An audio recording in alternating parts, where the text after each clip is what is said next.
Welcome back to the OnlyFantasy NBA podcast, your source for explicit and uncensored fantasy basketball content. My name's David, and unfortunately, we only have three of us this week. I've got Howie. Hello. And Shan.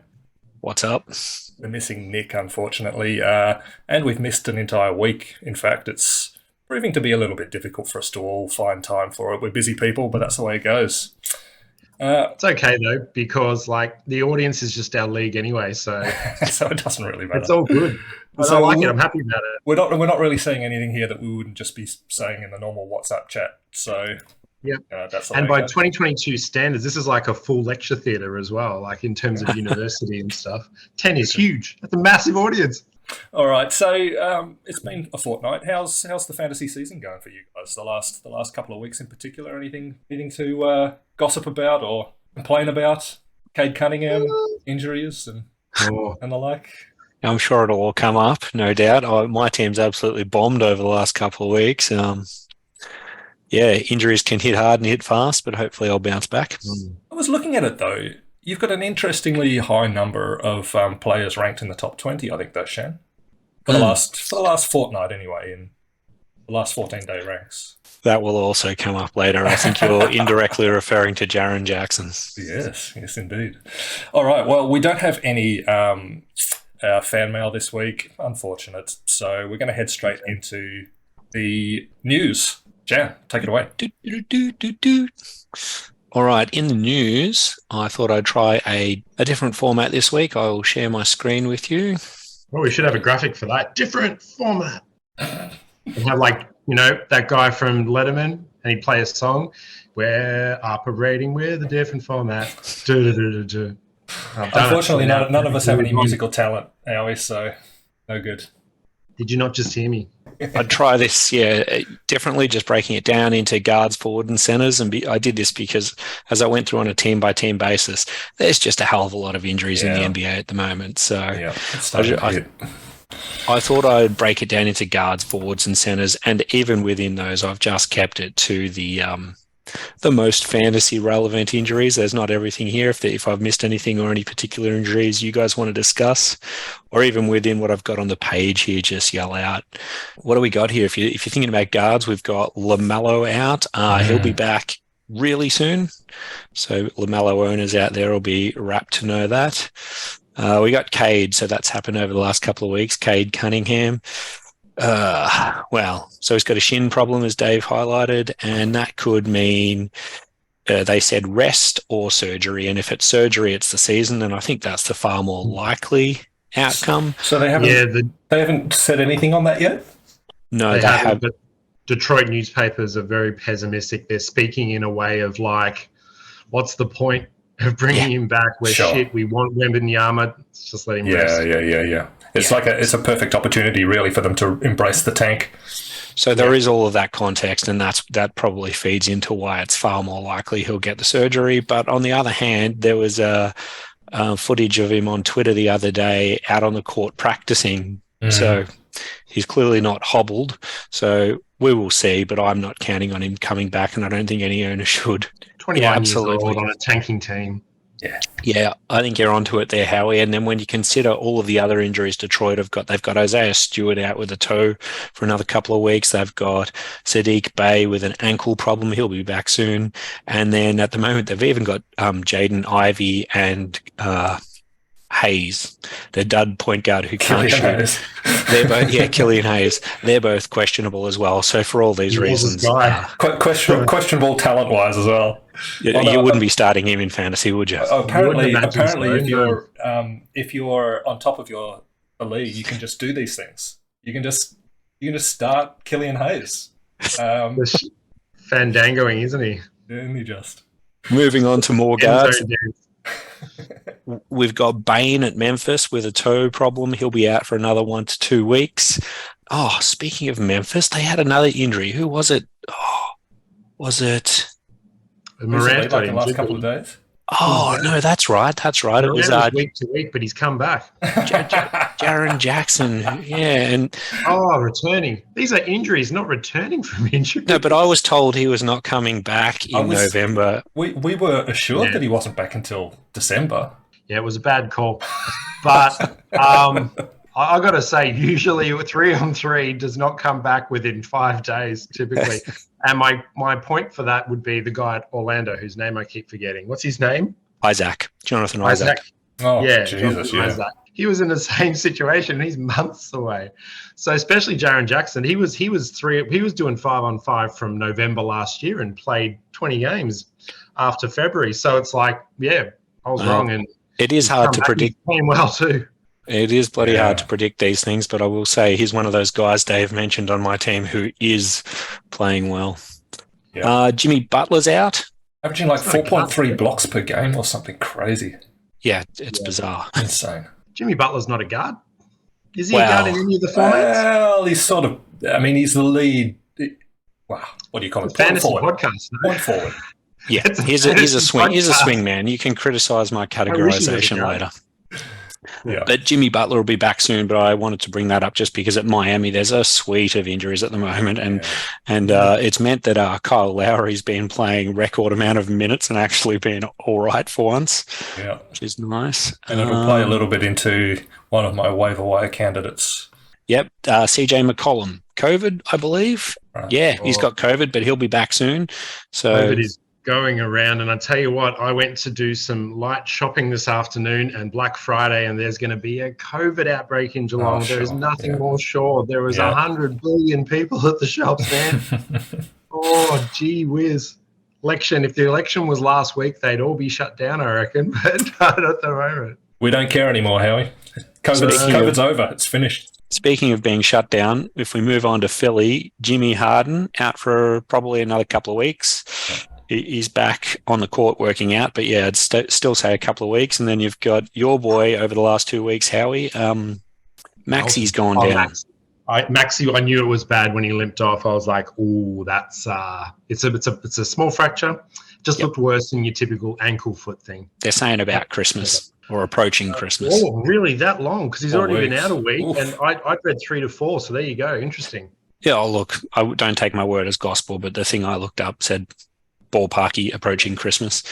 And we should mention in that context, if you got DeAnthony Melton, you're probably feeling okay. So if you were able to be one of those, and this is always a good strategy in fantasy sports, if a guy goes down and there's an obvious pickup and you own that guy, you want to be the guy getting the replacement because it's a handcuff situation. Often, theoretically, you're more motivated to have them, so you might as well grab them, which Maxi owners, I hope, did grab DeAnthony Melton. Often, Howie, you're in a good position to be the one to first move as well because you might be watching that game. If you've got that guy and he's one of your main men and you're tuning in, you see him go down, you better jump on that replacement as soon as you can. And running on the Philly theme, they've also got Embiid out. This team is just man down everywhere. So Embiid's got a foot issue, but he'll be back the soonest of those guys, perhaps about a week away. So maybe things might turn around there for Philly, but at the moment, it's all about Melton, Milton, and Tobias. Right, Dame Lillard's gone down again with an old man calf injury. You know how old blokes, they get a calf injury and it just keeps coming back. We said that when he did his first calf, didn't we? We did. We said this on the podcast. We did. Oh, yeah. We've got a friend who did his calf at 19 in a game and did it every week thereafter for the rest of his life. So many freaking games playing with that guy, and he'd ping his calf in the first quarter of the game, and then we'd be a man down for the rest of the game. Oh, God. I remember he used to have meticulous stretches. He'd get to the game an hour early and start stretching the calf, and I'd be like, let's hope this calf holds. Let's just say that he's had some conditioning issues over the years that may have exacerbated sort of Zion Williamson style conditioning issues. Not on board with this. So moving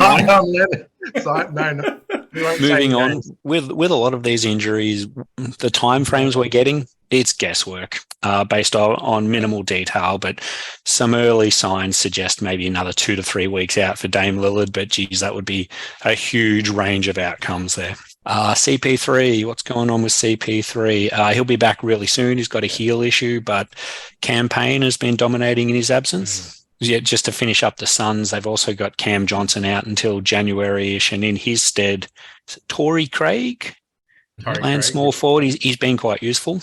Dave, did you want to say something about Fred VanVleet and what's keeping him out at the moment? It's a mystery. He missed a couple of games. and then he came back, played a couple of games, and now he's missing again for the same mystery illness, non-COVID related illness, and they're just not providing us any details. Why do you miss 2 games, come back 2 games, and then miss again? I mean, is it a different non-COVID illness? Who knows? Maybe No idea. It is COVID, and he's like a COVID vaccine denier. And they're like, what's wrong with you? Definitely not COVID. It's definitely a non-COVID Not illness. COVID. Promise.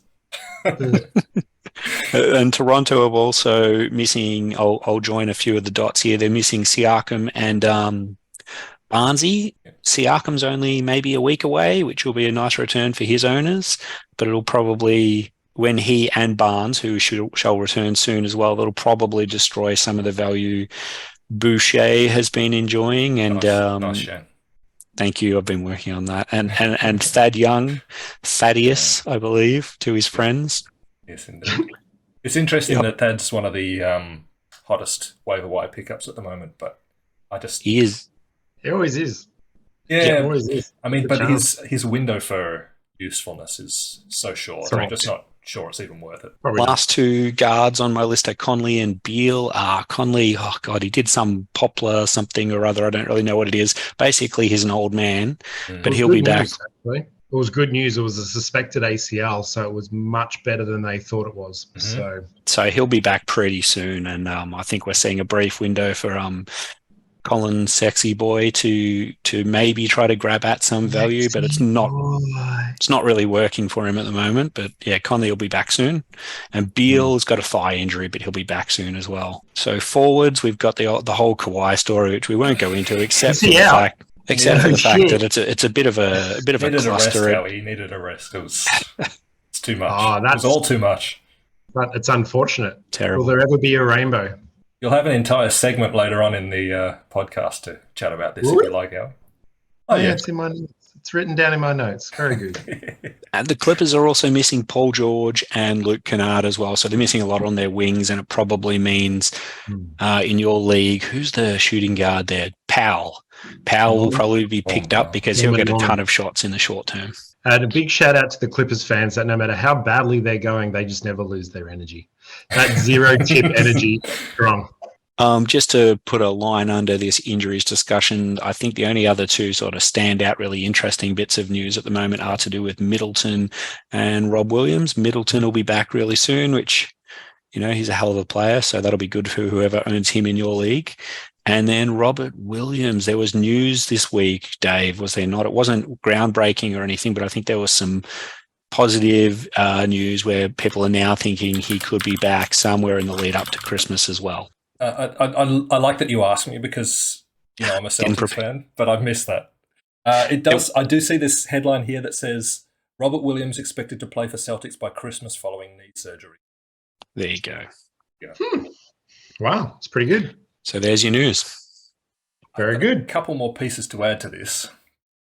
So non-injury related news. There was Giannis versus the city of Philadelphia. Did we catch that?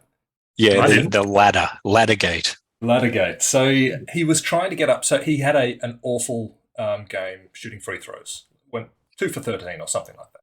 And he decided that he wanted to get some shots up after the game.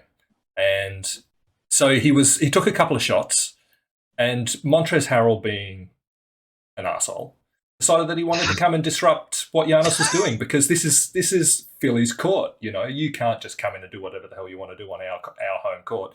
So he walks up, confiscates the basketball, and walks off the court. So Giannis decides, well, I mean, there are heaps of basketballs around. I'll just go and grab another ball and keep on shooting.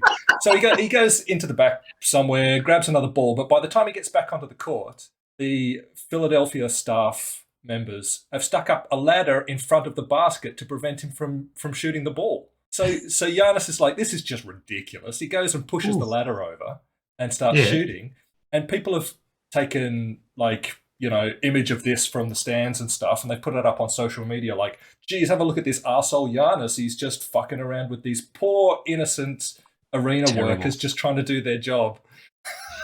Somebody think of the arena workers. Right? Yeah. That was ridiculous. These Philadelphia fans, there's something wrong. Not you necessarily, Shan, because obviously you don't live in Philadelphia.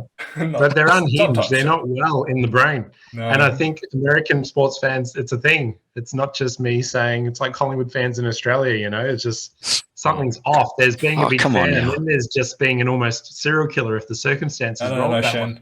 Howie, as a Collingwood fan, Howie is allowed to make fun of Collingwood fans. So that's a low blow. That's the way it works. But my God, and the way they went on about the Ben Simmons return, I mean, they're on a bit of a bad streak, and they beat a pretty average Brooklyn team, and then they're celebrating on Twitter. It's like, yeah, we did it. No. I'll watch that game, actually. We're talking about Brooklyn playing in Philly and Ben Simmons' return, and the commentary was, gee, they're really not giving it to him much here. I would have expected a lot more booing. There was a whole lot of, geez, why aren't they being more angry at him? There were a couple of moments when he was taking free throws. Fuck Ben Simmons. Yeah, they did do that. It was all over the news. What do you mean, Chad? I was watching the game, the commentary on the game, so you're probably picking up, don't get me wrong, something like this happens. Someone's going to pick up something and turn it into a sensationalist story. And I'd say that's what you're picking up on. Watching the game, it didn't seem they were giving him much at all. Oh, it's been called one of the most disgraceful incidences in sports history in America, that was chanting fuck Ben Simmons. I was saying it's breaching occupational health and safety rules and shit. I don't know what you're referring to. There's 1,000 news stories about this. Did you see these, Dave? There's clips on Twitter, people going, fuck Ben Simmons and all this shit. It did come up on the Reddit subreddit, NBA subreddit. Yeah. Yeah, I'd say that's something niche, but it wasn't obvious watching the game. Oh, I think the niche thing is your perspective, Shad, to be honest. This is a global story, and we've got one person in Geelong saying it didn't happen. No. I'm talking about the footage of the game, whereas you're talking about some people on Twitter. And if you know what Twitter's like, there's going to be people who are going to take extreme things and run with it. So they falsified a clip of the Philadelphia fans chanting "fuck Ben Simmons." I've got no doubt somebody chanted something like that, but that definitely wasn't coming across at all on the footage of the game. Well, I got to say, I spoke to some Philly fans on Twitter, they didn't deny it. I mean, I didn't watch the game, so maybe it didn't happen. But I tell you what, there's a global conspiracy that says it did. I'm not saying it didn't happen because we're going to have to move on. But we'll come back to this, I'm sure, at some time in the future. But this does tie into the next item of news, just the general resurgence of Ben Simmons. I thought that might be something you want to have a chat about, Howie. He's going really well. Just in the sense that a few weeks ago I preached patience. Yeah.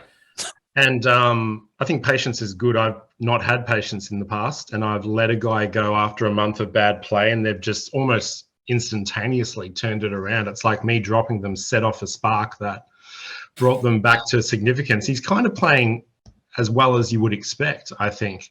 His stats are a little bit different, a little bit lower in assists, a little bit higher in boards, much more steals and blocks. And I think the more steals and blocks is maybe a bit better than predicted. Of course, I was copping heat. An unnamed league member I offered him a trade at the start of the year, and he accused me of shenanigans about the trade, trying to take advantage of him while he was drunk. And I've been turning it around. I'm like, oh, didn't want Ben Simmons, did you? So, I mean, it's very positive. He's power forward eligible too on Yahoo. It's been really good. If you take it as a 9-cat thing, you could argue, I know Philly fans online are saying he's playing comparatively bad compared to where he used to be, and that could be the case, I'm sure, but I think statistically he's going really well. And the last one, which is, I guess, slightly fantasy relevant, Pat Beverley's push. He's been suspended for 3 games. I don't know if anybody has Pat Bev rostered, but so be it. Yep, the suspension I thought was warranted. I don't think you can push someone. I think what Ayton did as well was pretty shit. Yeah. But and I thought, I don't really understand how the instigator avoids any trouble, and the revenge attack gets 3-game suspension. I remember when Brad Miller, in a relatively innocuous incident, broke Shaq's thumb, and Shaq was throwing haymakers, and they both got suspended for 3 games. Brad Miller for being cannon fodder, and Shaq for being the cannonball. And I was like, oh my God. And the suggestion was Brad Miller deserved it. Didn't Ayton get a tech though? He got and what we're talking about, the shenanigans we're talking about, he stood over the guy. Yeah. That's a tech, right? Well, yeah, it is. He pressed his feet into his thigh about 5 seconds after the play was over. He was recovering from a slap in the face. He came up and placed his shins and feet touching his body whilst lying on the ground, stared down at him. That's why he fell. Pat Beverley's half his size, dripping wet. and he pushed him and he's gone arse over tit. And I've been told, oh, but he went arse over tit because he got tripped by the player. That's because he was standing over the fucking player. There's a context for this shit. NBA used to understand context. Now American culture is all about, oh, no, it's just that one fraction of a second incident is all we look at. I mean, it's the same thing happens in a whole series of situations in American culture, I'd argue. The lead up doesn't matter. It's just what happened that we care about. It's like, all right, cool. Well, I wanted to bring this one up because I feel like I've made a huge mistake drafting my team this year. I've ended up with 3 Suns players on my squad, which means I'm forced into watching Suns games. I hate the Phoenix Suns. I cannot stand watching them. They are so aggravating and irritating to watch. Devin Booker, I mean, he's doing solid things for my team at the moment. But I reckon they got Clippers energy. The Suns have never won a championship, have they? No, that's right, yeah. It's one of these teams. Just that we're awesome, we're cocky. Oh, come get us. Come get what? I feel like they're getting ahead of themselves for sure. Absolutely. That attitude tends to trickle down from your leaders. And we're talking about Chris Paul and Devin Booker here. Yeah, you're going to get that. Yeah, for sure. All right, moving on. We've got line of the week. Shan, have you got the line of the week slide for us, bro? Give me Here we go. Looking forward to this. Well, unfortunately, it's not your guy, Howie. But what? Well, you'll see soon enough. Are you serious? To be fair, the line that we're talking about, I thought there's a conversation to be had, but you can't argue with it. Yeah. There you go. There we go. I mean, it's 59 points, 11 rebounds, 8 assists, 7 blocks, shooting fantastically from the line in the field. I mean, how do you go past that? That's amazing. I've got to say that I think this is fine. I have no argument against it. Not really. It's hard. It's impossible to argue with. Yeah. But I think you could make the case that Anthony Davis's line is comparable. I think the thing for me is AD has just been more consistent over the course of the last fortnight. He has been unbelievable. He's averaging 33 points, 17 rebounds. He's back. And not only that, after all of the difficulties he's had shooting free throws the last couple of years, he's shooting it at about 90% over the last fortnight. People never used to be impatient. People used to be patient people. I think the way the media operates now, 24/7 news cycles, the whole society in the West is about impatience. Yeah. And it means that you're not willing to wait a few weeks while Anthony Davis, who has had a sore wrist for 2 years since the bubble and was a beast in the bubble, he had injury concerns that whole time. No one was willing to give him the time to come back. It's like, this is where he's at potentially. I think what he's doing now is more consistent with his career than what he's been doing the last. It's definitely It's definitely, if you look at his career as an entire trajectory, I think the difficulty people had was he was down for such a protracted period of time in some key areas. I think the fact that his 3-point shooting has, and even this year, he's just not shooting that shot anymore. No, but he took some very long twos. Yeah. In this game, in fact, took 3 or 4 22, 23-foot twos. There was a stat, though, last year, and I'm dredging this up. I should have this at the tip of my fingers, but there was a stat last year, I think, that he was the least efficient shooter in the league on long twos. Yeah, this is the thing, though, man. Like, I saw that stat as well, and my God, stats can be misused if people have a mind to misuse them. Oh. Because how do you I think it was mid-range jumpers, and I want a definition of what a mid-range jumper is, because I don't see him miss very often from 5 to 10 foot. And he doesn't take that many from beyond that.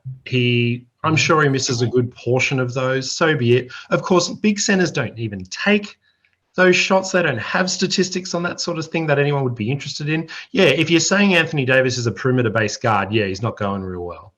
If he's the combo back to the basket, spinning, cavorting and capering power forward center he's been his whole career, I think he's been going well the whole time. And they produce a statistic of 26% shooting. I don't even know where they're referring to. It's not within 10 foot because he makes almost all of them. Beyond that and between the 3-point line and 10 feet, what kind of fucking stat is that? Stupid.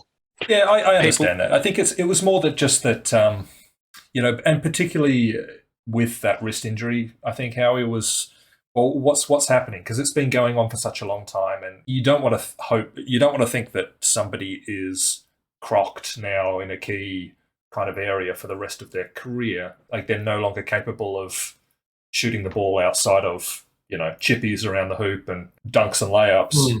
and that would be like severely limiting his overall game. But it seems as though he's gotten it back, as you say. Maybe it was just one of those things. It was an injury that took him a couple of years to get over, or readjust his game, or whatever he needs to do. I think there's two things going on there with AD, and the first one is what you're pointing at, Howie, and that's the free throw percentage, and maybe that's to do with his wrist over the last season and a half or whatever, and 100%. His free throw percentage is what I was worried about this year. Mm-hmm. Can it come back? And it clearly has. But the other thing, I think what you're seeing right now, you look at that line, that is reminiscent of Pelicans Anthony Davis. I think that's a line. He and LeBron are the type of player where if they are the only guy on the team, and don't take that the wrong way, Howie, but if they are the man and everything just goes through them all the time, they can put up godlike numbers and will do that. So the second don't part... apologize to me. Apologize to Kendrick Nunn. He won't have none of that. But yeah, so we'll see whether he keeps getting line of the night material regularly, because he's been amazing when LeBron comes back. Yeah. I think they've got to defer to him. They've got to defer to AD from this point on. They should. There is precedent here. AD was brilliant in that first season with LeBron, so he can do it. Brilliant in big moments too. Yeah. Put the ball in his hands and trusted it. So what do we think of the Steph Curry line? 33 points, 15 assists, 1 turnover. Good game. Jeez, it's a great game. That's they're 3 fantastic games. Actually, these are 3 of the more bonkers games you'll ever see in a week of fantasy sports. Yeah, they'll be in contention for line of the year. Those 3 lines. I think so, wouldn't you? Yeah. I wanted to throw up a couple of Miles Turner lines as honourable mentions. Sure. So we've got Miles Turner, 31 points. There's nothing on the screen. No, there is nothing on the screen. 31 points, 7 threes, 4 steals, 1 block, 1 turnover. That's incredible. Shooting 70% from the field. And the other Miles Turner line was 37 points, 12 rebounds, 3 blocks, 4 threes, shooting 60% from the field. 11 of 11 from the free throw line. He's had some crazy numbers since he got back from that injury. Is he ranking well? I remember checking a few weeks ago. He wasn't ranking that well. Well, in the last fortnight, I think I saw he was at 4. 9 overall. Is he? 9 for the season. Wow, yeah. 9 for the season, but 4 over the last 4 Impressive. Yeah, he's almost as good as Luka Doncic.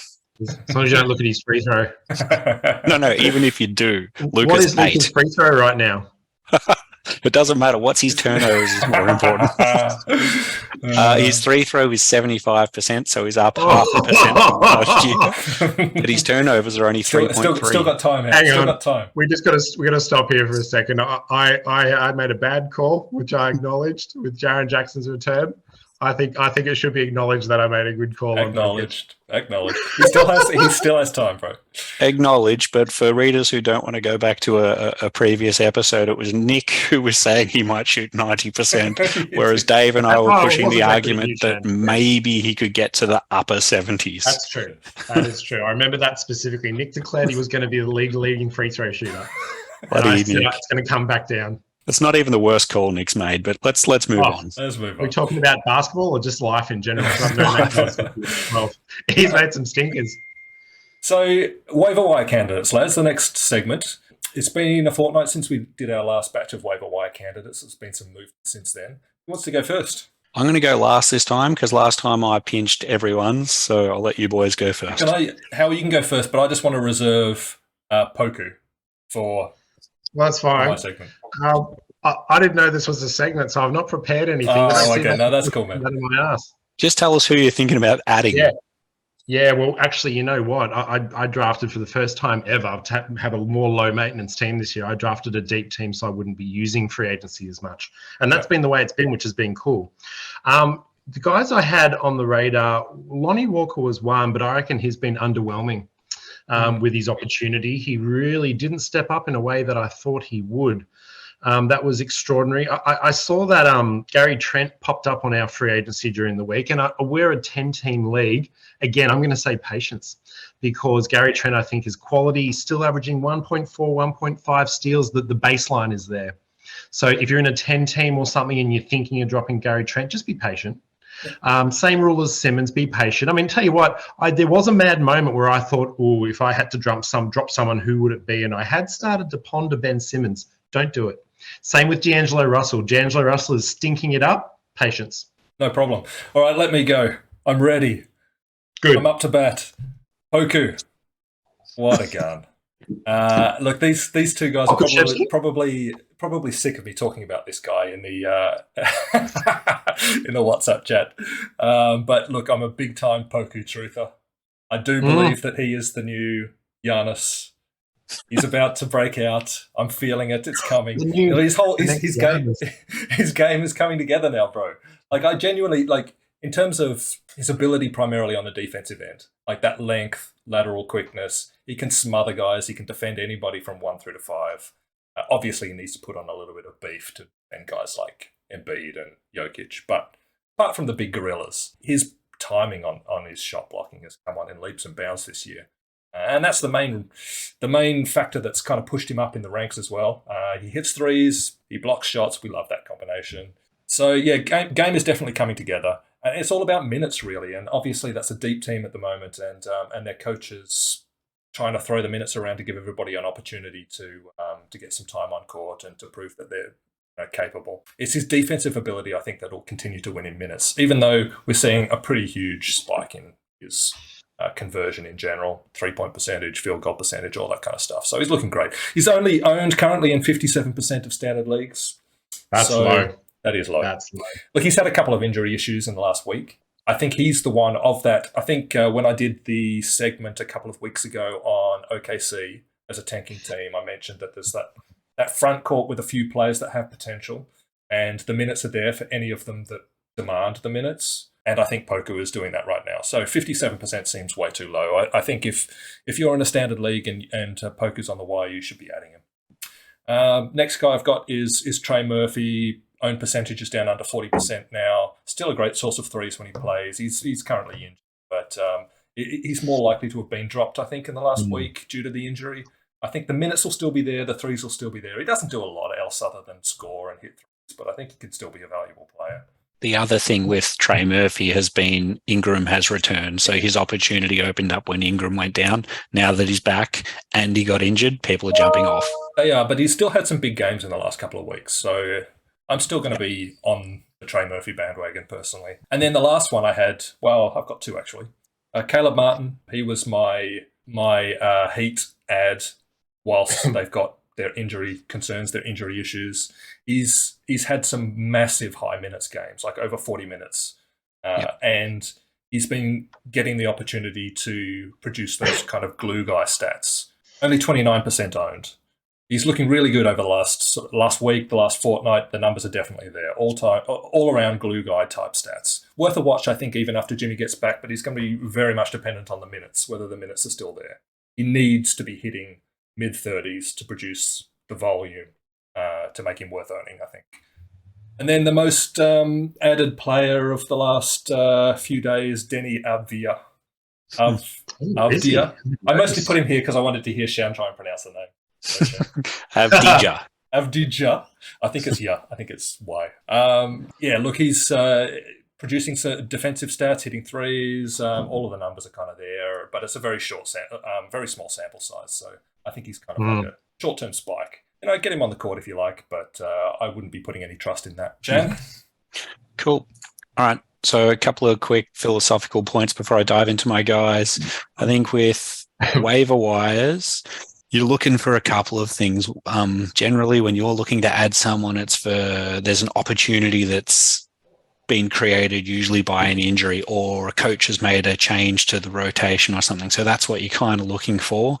And either that'll happen because of a really obvious injury, or the other types of guys you might pick up are what I would call the ugly ducklings, and that's what I'm going to focus on today. And they're the guys, whenever you sort by ranks, your available free agents, they're available, but they're not popular for a bunch of reasons, whether it's they don't score much or just no one really likes them or whatever. All about the standard deviations. Call it the Kentavious Caldwell Pope.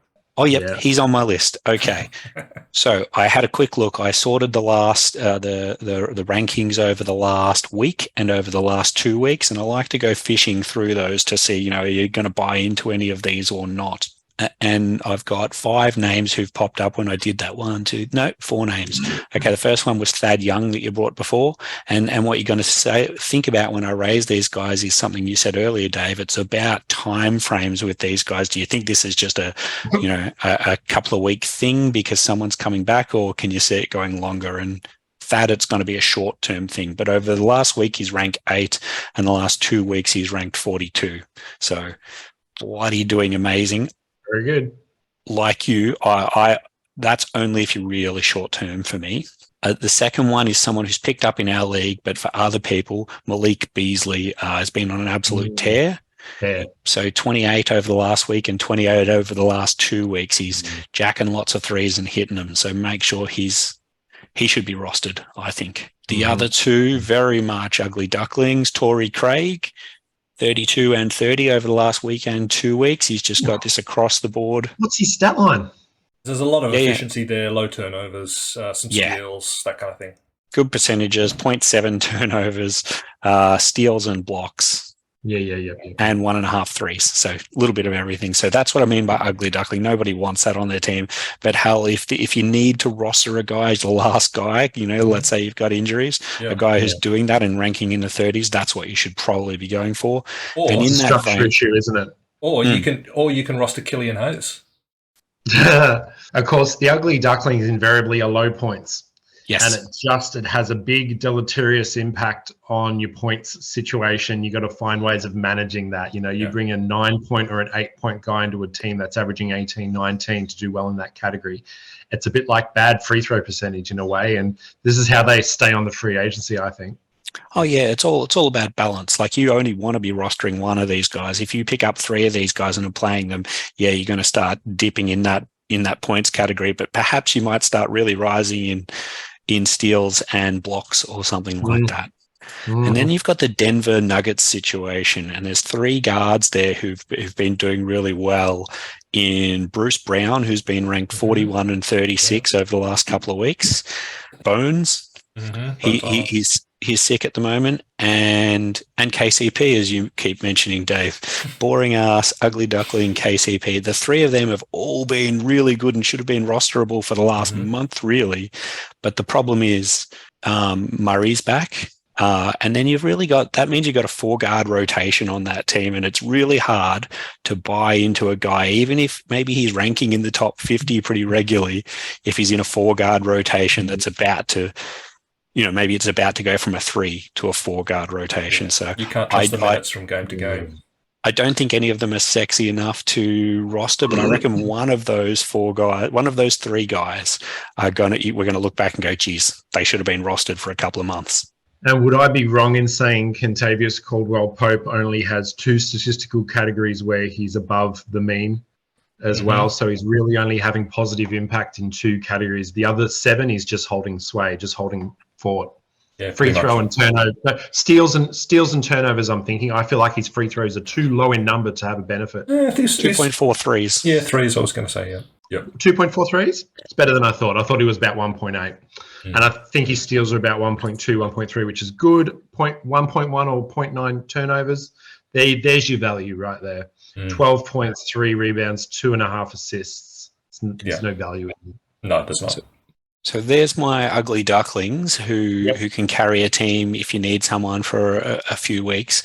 But I just want to give one more little looking right off into the distance guy who's come up previously on this podcast, Nick Richards. Have a look at his game log. The last 3 games, he's had a double-double. Interesting. I must admit he'd fallen off my radar. But it's a Plumleeocracy down there in Charlotte. They are devout followers of the Plumlee way. It's going to be hard to lose his spot to Nick Richards. Yeah. Very unlikely. What is it about Charlotte and white big guys? Yeah, they had Zala. In fact, when they went from Zala to Plumlee, I didn't notice for a few months. I was like, this is steady as she goes, it's the same thing.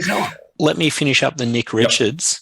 So in the last week, 3 games, only 23 minutes a game. So I'm not saying his minutes need to go up much, but they go up a couple of minutes. He's averaging 12, 12, 1.3 blocks, 50% from the field, 75% from the line, and 1 turnover. How many minutes is that in, Jean? 22.8. That's fantastic. That is fantastic. Everyone's going to the Yahoo right now. No, not quite. As I said, my system is all contained, but otherwise I would. Yep. Yep. Howie, you've got an irrationally strong opinion for us. I do. And it's a bit different this week. It's not about fantasy directly. It is indirectly, but it's about how poorly we're served in Australia by the sports media. And I was aware of a column over the last couple of weeks by Fox Sports journalist Ben Cotton, his name is. Yep. And he has on 3 occasions now declared that the Lakers have not made the playoffs since their championship in 2020. Now, Ben, I know you work for News Corp, and I know therefore that truth, reality, and fiction is this wonderful magic land that you play with at your own mercy, and the need to be good at your job just doesn't exist. I get that. The real disturbing part about it for me was that I witnessed the events. I witnessed the Lakers beat the Warriors in the play-in. I witnessed them play the first round against the Phoenix Suns, and I witnessed AD go down, costing us the series. Even though I witnessed all that, I read it in the media that they didn't make it, and I looked it up just to be sure, because that's what bad journalism does to people.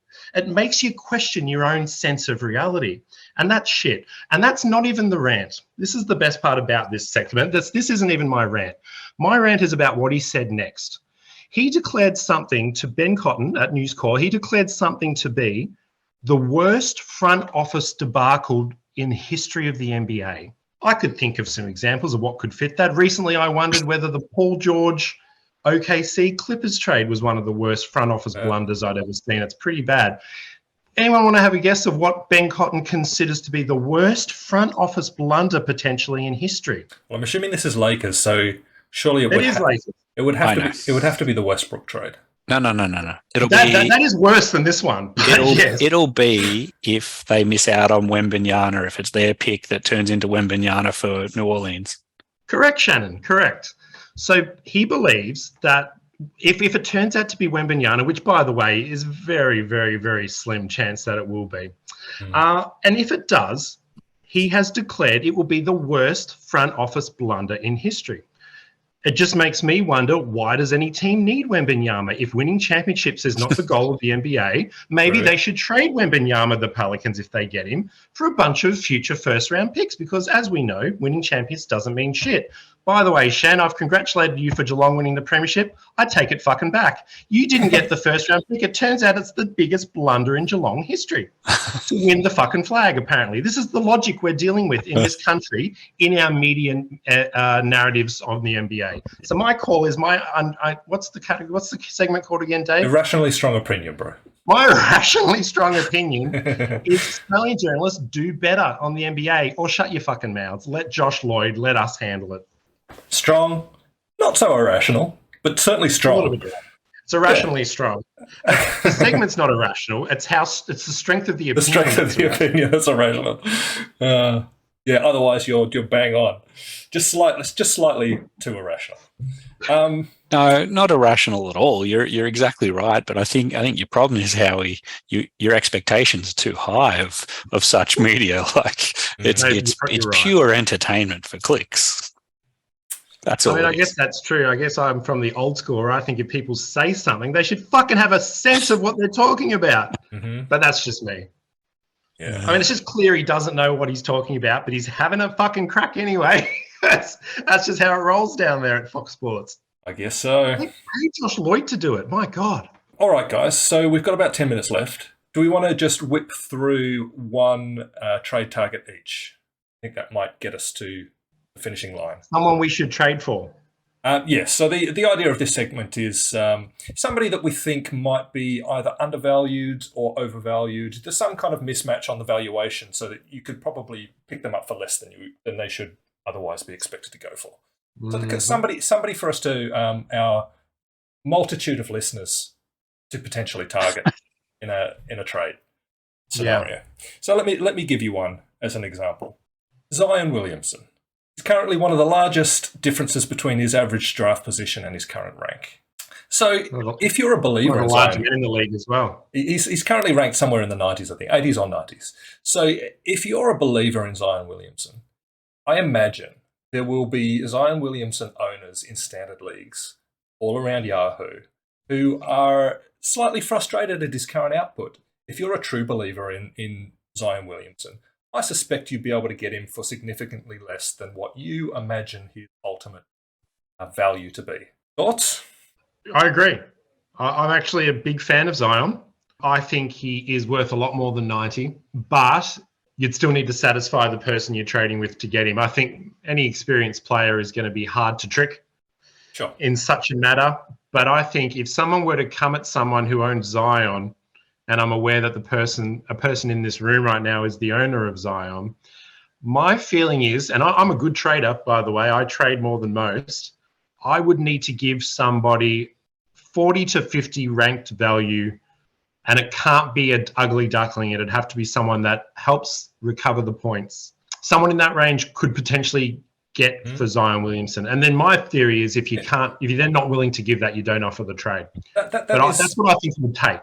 That's kind of my point, though, and I think that's about right. I mean, we'll wait for Shan to kind of give his opinion on this. I think that's about right. But if you believe that Zion has top 20 potential, you would probably be willing to give up somebody off your roster ranked in the 50s, ranked in the 40s, in order to secure somebody that you think. Oh, it's doable. That's a doable thing. Yeah. Yeah. Just for argument's sake, would something like Brandon Ingram get a Zion Williamson trade done? I'm not saying that's something I would offer, but that's what I would think I would need to offer. What would you say, Shan, if I offered you Ingram for Zion? Maybe we can get a trade going live as we speak. I don't want to do this trade. That's what I think it would take. That's my argument. Yeah, I think you've covered it off nicely with what you've said there, Howie. You're exactly right. You'd still have to give up quite a decent pick to get him off me. And Brandon Ingram, I don't know how he's doing at the moment. I'd have to look at his numbers. Roughly, what's he ranking? 50 something. Hang on, let me check. I've got the ranks open. You guys talk amongst yourselves. I'm thinking, even without seeing it, I probably wouldn't do it, but I think he's on the lower end of that spectrum of where you'd start getting me thinking about it. I think so. But I am a bit of an Ingram truther, so I'm not against him. Okay, so actually, Shan, Ingram's 34. I definitely wouldn't do Ingram for Zion. There's no fucking way you can't. No, sorry. That was my offer, you, Shan? But he's actually 34, so he's actually traveling really well. Anyway, the question stands. Would you do it? Do you want to know his stat line? Yeah, go. 47.6%, 86.1%, 2 threes, 21.7, 5.2, 4.8 assists, 0.9 steals, 0.7 blocks, 2.9 turnovers. Ranked 34. Okay, hearing that, I'd be very tempted. That'd get me talking. It would take. Yeah. What do you? I mean, in theory, like that, with this kind of like concept of, if you're looking to move up, you're looking to trade into something that can make a difference. And there'll be a lot of people kind of sitting in the middle of the table in their fantasy leagues.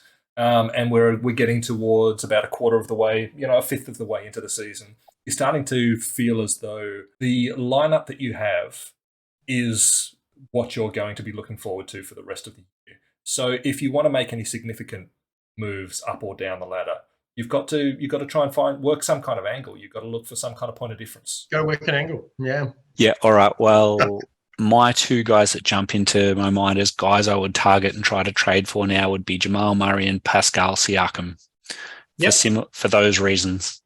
Pascal's out for another weekish. Jamal Murray's only just come back from injury. I feel like, maybe their owners might be willing to take slightly less than they would have pre-injury. Howie? The guy I think is useful, he's ranked 37 at the moment, Chris Paul. He just looks like low-hanging fruit to me. He's coming off an injury. He may have other injuries. I think that will be the perception. Averages under 10 points per game, but his stat line is quality. If you're willing to, and you talk about how do you make moves up and down the ladder at this point, when you consider a guy is ranked 37 and he's averaging 9.5 points, you can already see there's a lot of value in the rest of his stat line, among which is 1.9 steals. And I think 10.1 assists, something in that ballpark. This is a bit of a game changer. 1.9 turnovers, I think, as well. And historically, Chris Paul will rank in the top 25 also. I think even though it's not a very low-hanging fruit, my feeling is the combination of a bit of an injury risk and being under 10 points per game means that if you were willing to go for someone owning Paul with a bit of points, 20-point per game type guy, ranked in the 40 to 50 range, I think you might just come off lucky. Of course, a lot of people would say, oh, I don't want fucking Chris Paul if he's averaging less than 10 points a game. But I would say open your mind. Think about this in the broadest possible sense. Can you cover the points? If you can find some way to find 15, 16, 17 points, you get the benefit of the assists, the low turnovers, the percentages, and the high steals. That kind of stat line reminds me of late career Jason Kidd. So that's kind of like catnip for you, bro. That's Makes me sweat just thinking about it, bro. I've tried to offer Chris some trades for him, but I can't quite get my head around it because you know what? I'm competitive in points. Yeah. And if I trade 20 points for Chris Paul, I've really hurt that category bad. It's interesting though because you can think about 10 assists per game as something like 30 points a game in that category. Sure. So yeah, it's significant. My team particularly doesn't work. I'm really good at assists and steals, so it wouldn't actually help me very much. Yeah, but the trade I offered was actually, I don't think he ever saw it, was Levine for Paul. And it's just that meaty points, you know. If someone's getting 9 points from Paul and they like points, that would be tempting, especially with the injury risk. The reason I reckon you might be successful with that offer, trying to get Chris Paul, would be not only is it the lack of points and the fact that he's been injured, he's on that old man cliff. Everyone's like, they've been waiting for Chris Paul to drop off for a long time. So there's just that additional risk that maybe he pulls a Dame Lillard and just keeps doing little injuries for the rest of the year. It's a risk. Yeah. It'd be a risk. Yeah, sometimes you got to take some. I mean, we talk about how if you don't take any risks in the draft, then you're always consigning yourself to finishing somewhere in the upper half of the table, but never winning the title. And so this is the same concept, really, isn't it? Like if you talk about that. If you're not prepared to take any risks trading, then you might, particularly if you find yourself sort of mid-table and you don't feel as though you've got the potential to move up or down in any significant way, and then you're not prepared to take any risks trading, then you're consigning yourself to a solid but non-title winning finish. All right, so we're about to hit an hour. Do we want to leave that there? We'll just do the Kawhi watch, Howie, before we sign off. So hit us with your Kawhi watch, bro. There's not a lot to report. Kawhi came back for 4 games and is, of course, injured again. These are minor injuries too, but, you know, he played 4 games and he's absolutely knackered. And he's ready for another long rest. And good on him, I say. And he was averaging less than 10 points per game in those 4 games as well, wasn't he? Like Did you see the 10 points? He had energy when he was on the court for 11 minutes. He tried really hard. He reached for his hamstring a few times. He's like, I've played 11 games in 2 years now and I'm starting to feel sore, as we all do after a big period at the gym. And so I get it, man. I get it. I'm all turned around on the subject. Doing Kawhi watch has given me a sympathy I didn't know was possible. All right. Well, thank you, guys. Appreciate it.